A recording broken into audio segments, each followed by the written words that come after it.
NIW approval rates have dropped significantly over the last year or two. Cases are still getting approved, but for a very specific profile. And if you're considering filing an EB-2 NIW petition in 2026, the most important thing you can do right now is understand exactly what that profile looks like. Not in general terms, not by industry or job title, but specifically the education, the evidence, the proposed endeavor, and the current work that USCIS is actually approving. In this video, I'm going to give you that picture as clearly as I can, and if after watching this you want to know whether your specific profile fits, you can request a free case evaluation using the link right below. The EB-2 classification requires an advanced degree, a master's, a bachelor's plus 5 years of progressive experience, or a PhD. The strongest profile right now are people with PhD degrees or who are currently enrolled in a PhD program. The degree alone is not what matters. What matters is whether the degree aligns with the proposed endeavor. If someone, for example, is advancing research into aerospace technologies, their degree should be in aerospace engineering or related field. The degree needs to match the research. A mismatch between degree and proposed endeavor is one of the first things that weakens a case, because Prong 2 asks whether you, the applicant, is well positioned to advance the endeavor, and a misaligned degree immediately raises questions about that. The endeavors that are getting approved right now are research endeavors that are advancing scientific knowledge or a strategic interest of the United States. Specific fields producing approvals: cancer cell mutation research, healthcare research, biomedical research, material science, AI, agricultural research. At least this is what we're seeing in my office. The common thread here is scientific research that advances something the United States has a clear strategic interest in. This is not about the field being generally important. It's about that specific proposed endeavor being clearly connected to a U.S. strategic interest. The proposed endeavor cannot simply be a proposal to continue working in your occupation. It has to be a mission statement, a specific, clearly defined research direction with a clear national benefit. Remember, USCIS is not approving fields, they are approving endeavors.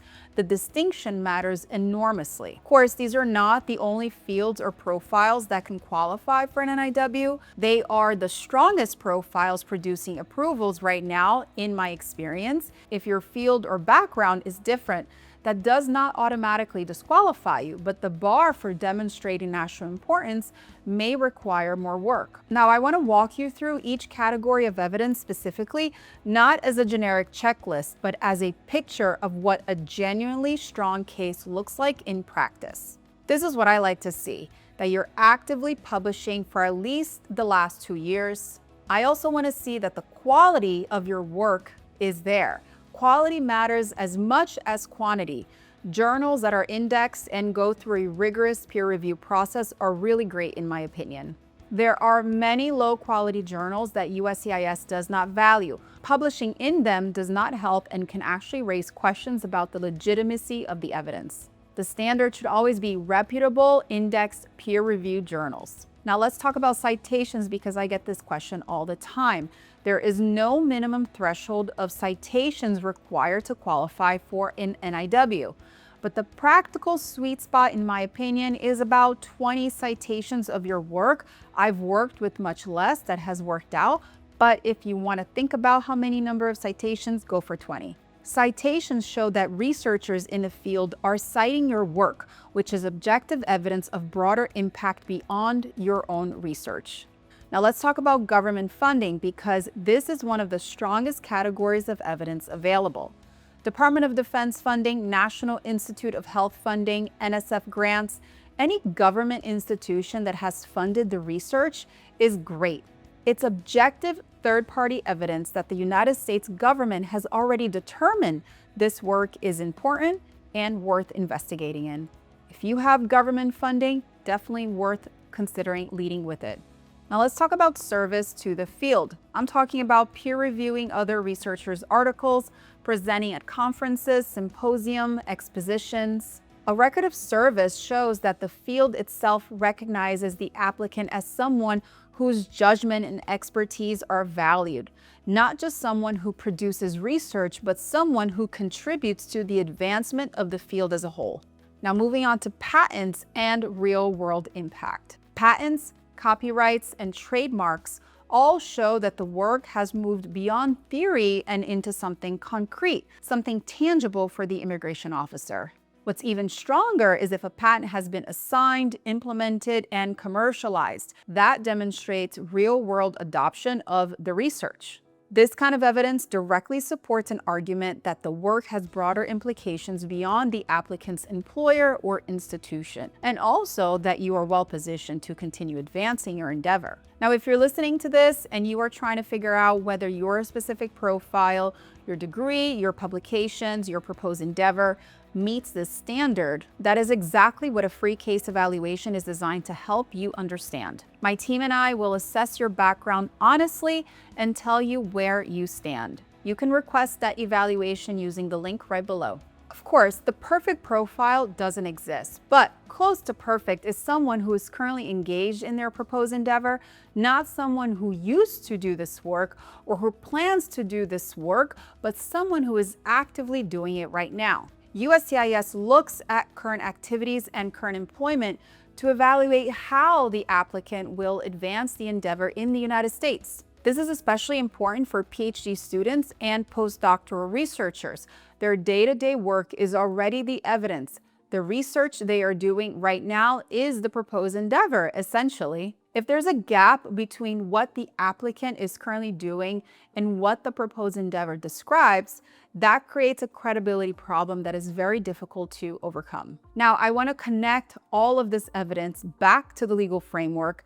This is specifically the third prong, which is where the case is ultimately won or lost. When all of these elements are in place, the aligned degree, the specific research endeavor, the quality publications, the citations, the government funding, the service record, the third prong argument becomes very strong. The argument basically is that this person's work is so important to the United States, so unique to this researcher, and so urgent in terms of not losing research progress and innovation, that it warrants waiving the job offer and labor certification requirements. America doesn't want to lose innovation, and we should be arguing that in the petition. America does not want to lose research progress either. And basically, this is the argument that I like to lead with in the third prong. And when the evidence supports this, it works beautifully. Now let's talk about the industry professional and what a strong non-researcher profile looks like. I'm going to be addressing the other half of the audience. These are industry professionals who are not researchers but want to know if they have a viable national interest waiver case. Now, if you're not a researcher and you are what I consider an industry professional, you can still get an NIW approved, but the evidence requirements are more demanding, in my opinion. I've been doing these for many years. Industry professional NIWs are my bread and butter, and I can tell you that recently they've just gone harder, and that's the truth. Here, the proposed endeavor cannot simply be a proposal to continue working in your occupation. It has to be, again, a mission statement with a clear national benefit. You need evidence of being well-positioned outside of your employer, contributions, recognition, and impact that go beyond what you do for your company or your organization. You need a record of service outside your employer, industry leadership, advisory roles, contributions to the broader field. You need contributions that go beyond benefiting your employer, especially if you are at a higher level in your career. Industry professionals at a senior level with a strong track record of broader impact, I think, still have a decent shot. So for me, these are the engineers that are leading innovation, or those technical leaders that are creating new technologies. That's what I'm talking about when I'm talking about industry professionals. And if you're not there yet, if your contributions are primarily to your employer, if your recognition is primarily within your company, if your impact has not yet extended beyond your organization, then right now is not the right time to file. You may want to talk to an immigration attorney first. Even if your field is important to the United States, the field alone is not enough. Your endeavor has to be in the national interest. Of course, this is not a permanent verdict on your qualifications. It's an honest assessment of where the bar is right now. Between 2021 through 2023, cases were getting approved at a high rate. But right now, cases are not getting approved for people who are not yet at that level. Keep building. File when the case is genuinely strong. If you're a PhD researcher or postdoc actively working in a research-driven STEM field, publishing in high-quality journals, accumulating citations, and working on government-funded projects, you are in what I think a sweet spot. These are the cases that are still getting approved. You should pursue this. Of course, this is not legal advice. Talk to an immigration attorney first. If you're an industry professional with a strong record of contributions beyond your employer, a clear mission statement for your proposed endeavor, and evidence of national impact, you may have a viable case, but it requires careful framing and strong evidence. Contact me if you have any questions. Of course, the link is available right below.